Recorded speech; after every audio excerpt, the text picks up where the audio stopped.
back on the show with return guest Mr. Rich Salon and new special guest Dean Browell, who is the co-founder of DiscoverFeedback.com, who introduced a new way to turn ethnographic research and deep social listening into actionable results. We're talking about analyzing unprompted human behavior across digital environments. And what does all that mean? It means that organizations like yours can uncover meaningful insights that drive smarter decisions, stronger engagement, and improved outcomes across a wide range of industries like healthcare, higher education, workforce development, and beyond. It's an exciting time to be alive with AI and everything connected together and so on. So Mr. Dean and Mr. Rich will educate us about what maybe is at our disposal, what we just aren't using yet, and how we can plug some of this into our organization. So how are you guys doing?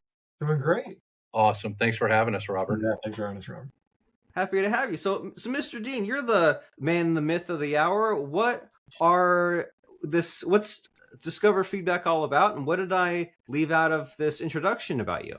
Yeah, no, it was great. I would say, we're a research firm that really relies on one technique, and that's what people say unprompted and taking that seriously.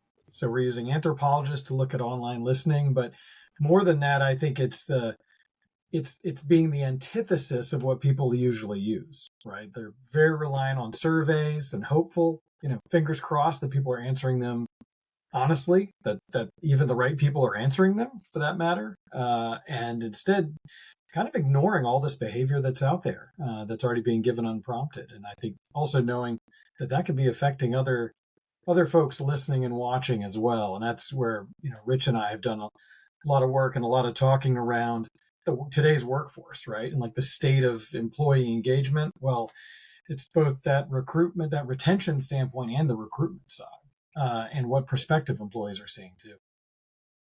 Very cool. And when I was talking with Rich, I always just have a lot of fun thinking about the nuances of communication, right? And when there's I need to get to my goal, my objective. I need to ask questions, need to get the answers I'm looking for. But if you don't put a little bit of thought into it, then like you said, you're asking the wrong people, or you're asking the questions in the wrong way. And it's a lot of fun to think about, right? Like, can I ask this question in a better way, or can I ask that question first, or can I put this beginning part at the end? It's kind of just, I don't know, it kind of engages the mind somewhat. And you mentioned about like anthropology, and I'm thinking like, man, when you think about that, you're thinking about studying like Australopithecus and primates and Right. apes and Jane Goodall. And so when we hear that word, that's where that goes. But can you explain some of this? There's like ethnography and anthropology. Like, yeah, you don't normally think of the internet. Like when you think of anthropology. The opposite. No, that's a great point. And part of it is taking behavior seriously. And nobody takes behavior more seriously than an anthropologist. So ethnography, actually, more people probably know about ethnography than they probably know the name. It basically just means observation. That's where the secret shoppers of the world came from. The idea was watch someone buy something and learn about, they picked up this many objects. This is what they went to the register with. The idea of just observing people in their natural habitat. There still are traditional ethnographers. They'll go to your house and say, watch, where do you keep the vitamins in your kitchen, or do you keep them in the bathroom? The idea is to see somebody in their natural environment. Well, we basically said, why can't we take that and look at how people are talking to one another, resourcing themselves, looking for new jobs, talking about their current jobs online, and take that behavior seriously and pull out those key themes. What are people saying? What are they talking about? So, it's a lot of big words, but what it really means is taking that unprompted behavior. What are people saying in the wild seriously? And just to say it, I think you need both. You need that quant, that what people are saying in a survey. But the other thing is you want to know is, hey, that new employee doesn't see the results of your survey. They see what everyone has been talking about, what it's like to work there. So it's, just taking that behavior seriously. And, there's nobody better to do that than an anthropologist who's really going to, follow all the rabbit trails and find out where people are talking and what they're saying.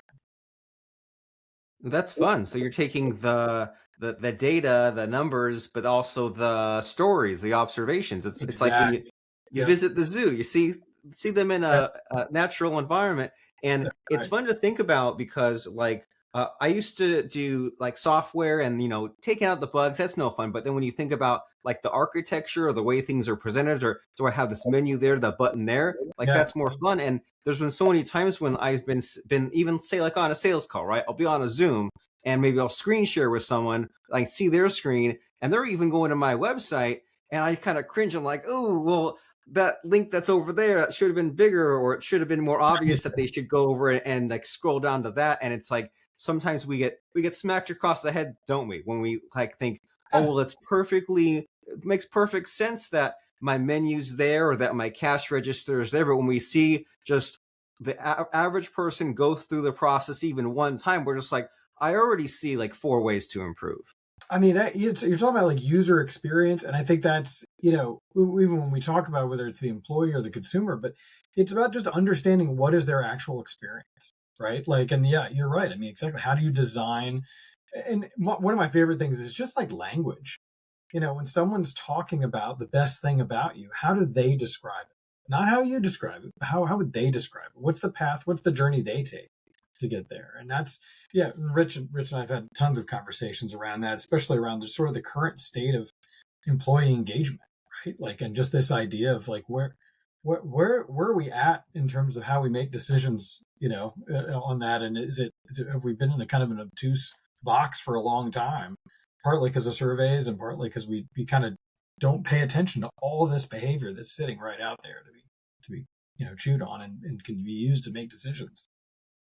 And it's kind of magical, isn't it? Like they talk about mirroring people's language back to them. Like you see what's the keywords or the phrases or how do they put things in it. It might be way different than the way I think about it. But if I just say, hey, I'm speaking their language, it seems like everybody wins that way, right? Because you're talking to them and it's familiar and it connects, versus you like maybe being a little bit outdated in the way that you speak. But I feel like we're leaving you out of the conversation here, Rich. I feel bad. It's the Robert and Dean show. What are your thoughts on all this? Rich is like, I don't get a word in edgewise with Dean.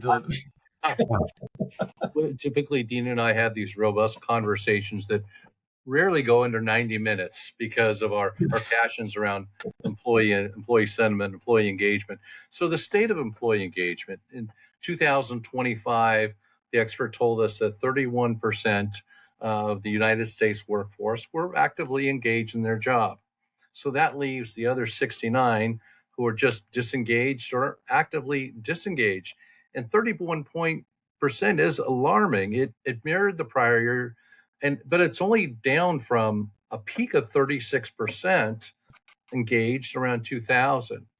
However, the number one engaged within organizations from an America data point standpoint is this employee opinion surveys. And it's typically a set of 50, 60 statements that each team member responds to, and then it rolls up by department, region, company overall. And those reads are often 65%. So a company says, okay, well, so 65% of our workforce is actively engaged in work. That's pretty good. Well, you got to go back to 31. So how is it that the reality is 31%, but companies are getting a 65% rate? Unfortunately, a lot of employees, they don't believe their survey responses are discrete. They don't believe their responses are not being seen by their direct supervisor. So many of them are sugarcoating it. Many of them are pencil whipping it because it's the same survey that's done every 12 months or every 18 months. It really gives a false read.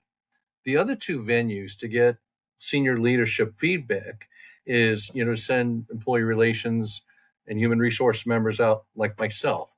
I've spent tens of thousands of hours on my feet talking to team members, supervisors, if it's the warehouse floor or the retail store floor or the receiving dock. Spent a lot of time talking to managers. And these are team members at all levels. They may be meeting me for the first time. They may got the chance to meet me on several occasions over a couple of years. And they're giving me feedback on, what they like and what they wish were different. But is that information they're providing filtered? Yeah, I think typically it is filter, again, concerned with getting back to their boss. And then lastly, giving their boss direct feedback about how they feel about their employment experience. How real is that? So unfortunately, there's a fear of the boss potentially retaliating against them or treating them differently because they offer some constructive feedback. So the information that the regional leadership, corporate senior leadership is getting, it's not the best. It's all they have today until I've, thanks to Dean's help, discovered the tool of digital ethnography, which are, employees are speaking their mind. They're speaking their mind in a digital platform, not in front of their boss. And the information that Dean's team collects, it's invisible to the employee, so it doesn't create any distractions, within the organization. It's just, frankly, it's far superior data points and information, and it's not just the what, it's the why. Yeah. So with the anthropologists and the experts, within discover feedback, it's absolutely amazing, because conventional reporting, the boss telling the story, HR telling the story, the survey telling the story, you're only getting the what. With digital ethnography, you're getting the what and you're getting the why. And the why is critical. So this really has opened up a whole new ball game.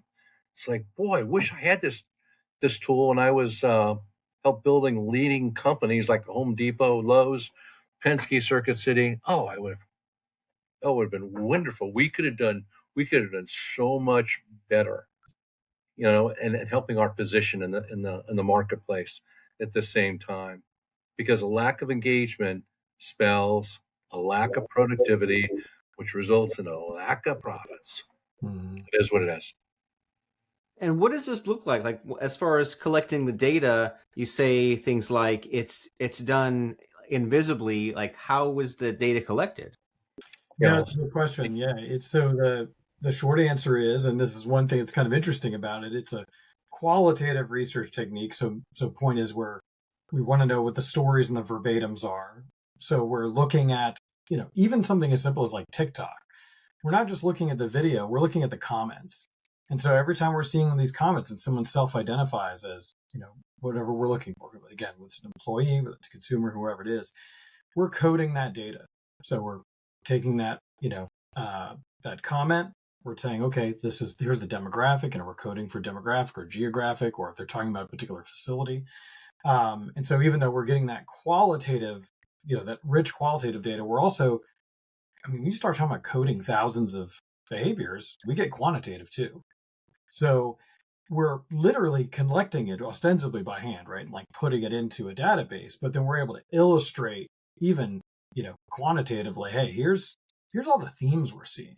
Here's how people are talking about it. Here's people are unhappy, even basic sentiment, unhappy versus happy, right? Like, what's their biggest gripes? What's their biggest wins and things that they love, right? It could be maybe it's your mission. Maybe it's biggest gripe is middle management, but not the administration. Like, we believe them, but we don't believe these folks. And it's it can get real interesting. But the idea is that we, like Jane Goodall, we don't touch the monkeys.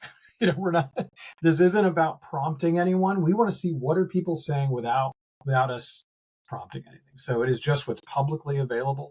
We're pulling all that in. We're sorting it. We're also accounting for trolls, and bots, people who are just posting over and over again and not, so that we can kind of separate the signal from the noise. It's not just about the squeakiest wheels. It's really getting a great idea of what's the real sentiment out there.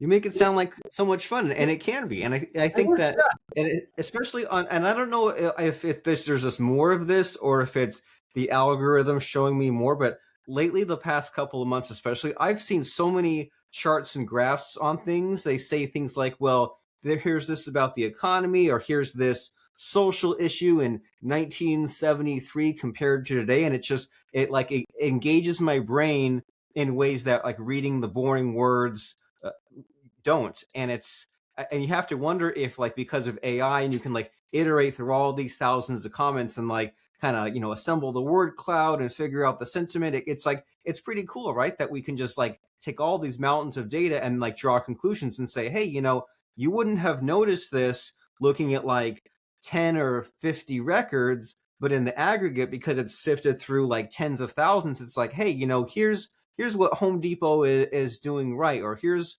this kind of like you said, like they don't trust the higher ups, so here's some kind of like hidden problem that was only uncovered because we looked at the data so much. And it can be fun just to figure out like the surprising conclusions we arrive at. And so I'm curious about some of that, of the discover feedback being used in the field. So do you have any fun story to share with us about just like some kind of surprise that came about your research? Oh yeah. I mean, just a couple of quick ones. Number one, that actually ties to something Rich said. You think about the fact that you do these employee surveys, right? And your survey may be, are you satisfied in your job? Or how satisfied are you? And it's like, 5 pips from very to not very. Well, if you get, and we had a client, was a major hospital, I'll just say in New York State, that we worked with.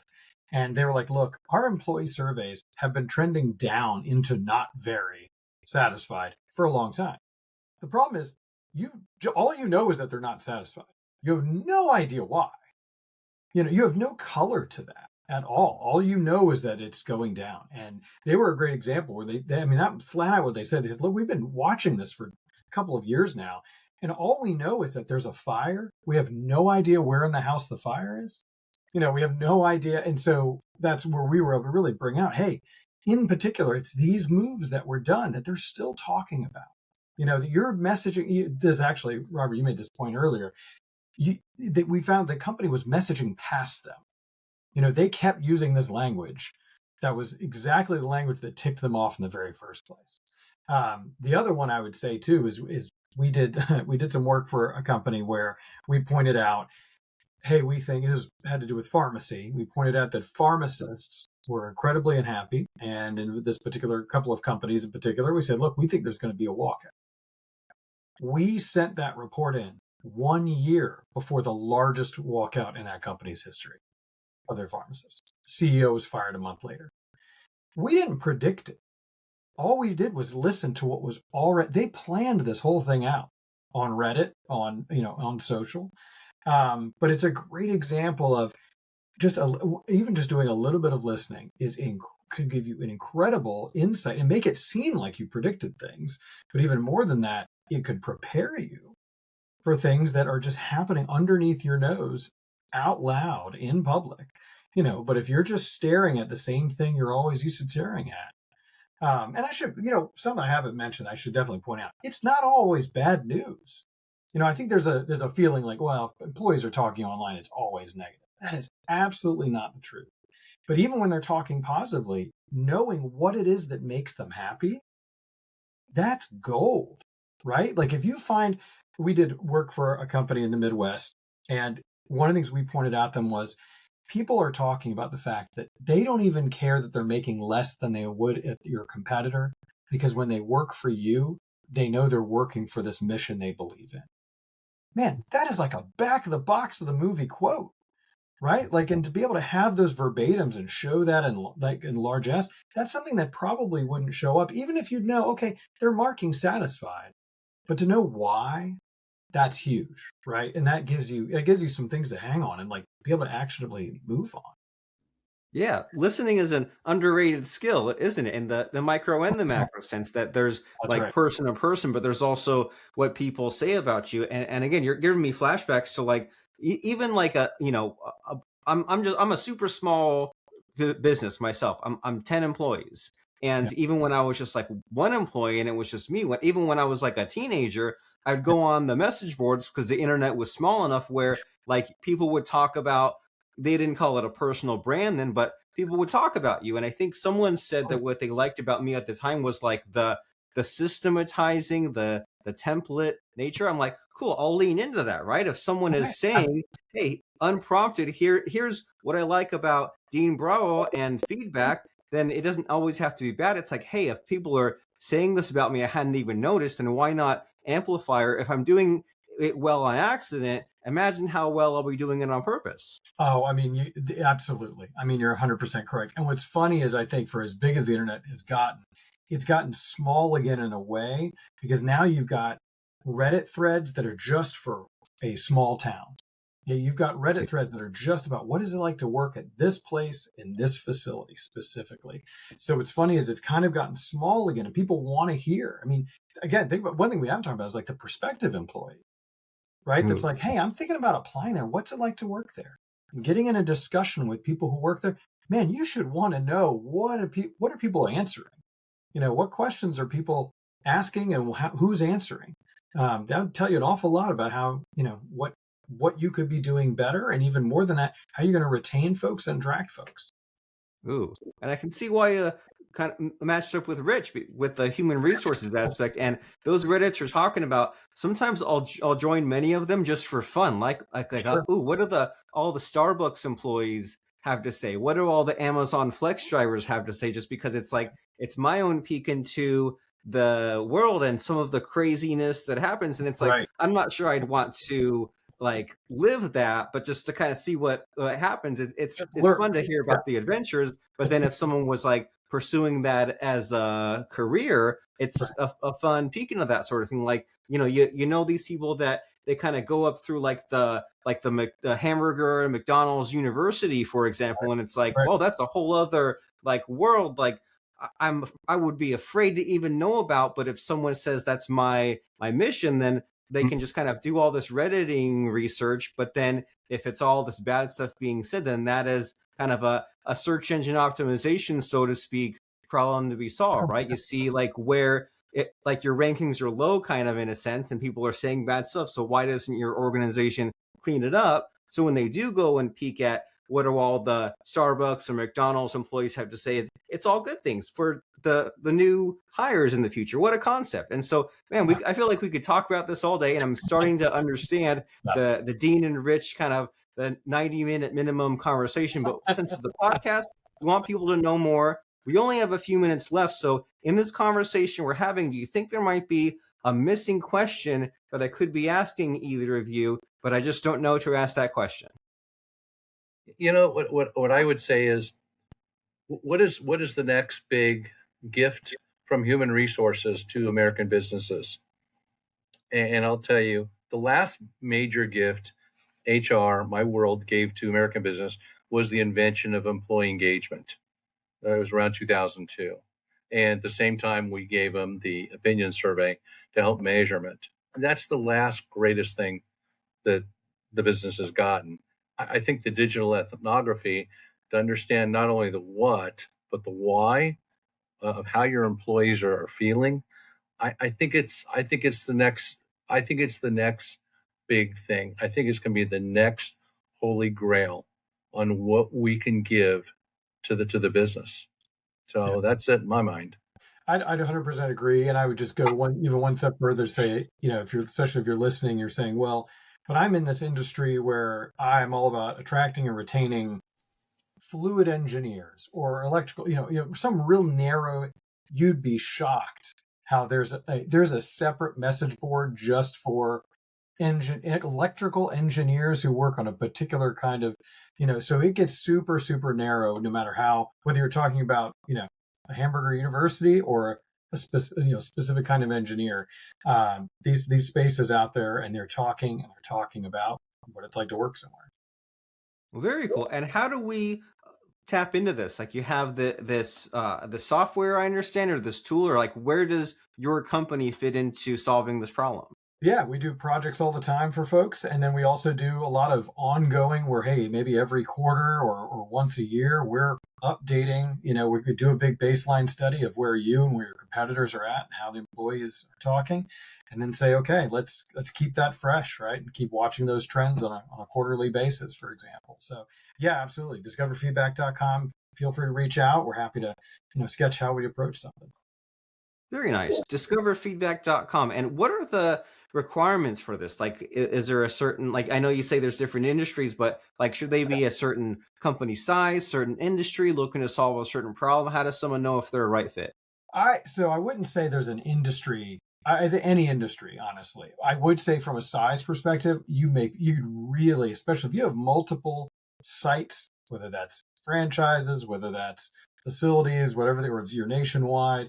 I'd say the more complexity, you're going to get even more out of it, right? Because you're probably approaching things in a much more inch wide, inch deep, mile wide. So more complexity, the better. But there's definitely not an industry. I think it can apply to any industry for sure.